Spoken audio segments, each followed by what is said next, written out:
هاد الفيديو موجه لواحد الناس وبعض الناس اللي كنقولوا لهم عنصريين وماشي مسلمين. نتمنى تبارطاجيو باش الناس اللي عقلهم مفتحه يفهموا.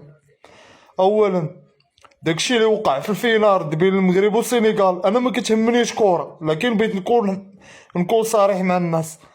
انا مغربي، هادوك السنغال دابا اش جاب نرحلوا افارقه كاملين من المغرب على قبل بضعة افارقه داروا المشاكل فين داروهم في التيران.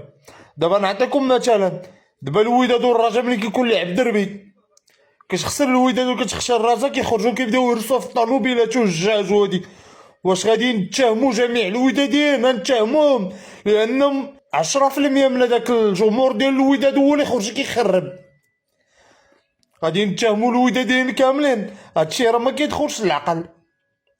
علاش دابا الجمهور اللي بغيتو تهموا الجمهور اللي خرب، الناس اللي خربوا في الملعب، الناس اللي داروا المشاكل في الملعب، ماشي جميع السنغال والافارقه خصنا نتهموهم.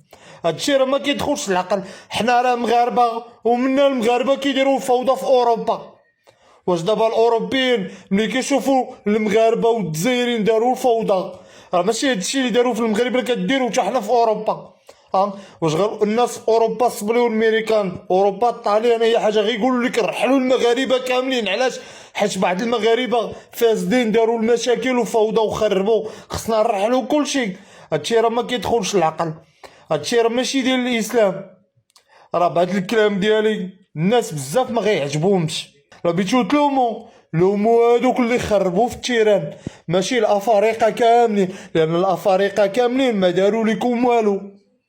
اللي داروا لكم هما اللي كانوا في التيران.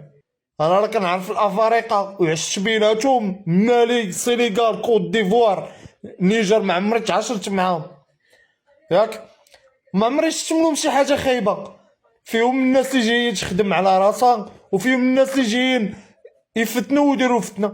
الا بغيتو رحلوا الناس صحاب الفتنه، ماشي الناس اللي جايين يخدموا على ولدهم ووالديهم وعلى رزقهم وحادين رؤوسهم وساكتين، ما عندهم لا مع كوره لا والو. دابا نتوما جيتو تتهموا كلشي بسبب واحد الجزء دار المشاكل في التيران، غادي يوليو الافارقه كاملين مضوبين. انا هادشي ما متفقش معاكم فيه. ما تنساش تدير لايك وتخلي رأيك كيهمنا بزاف.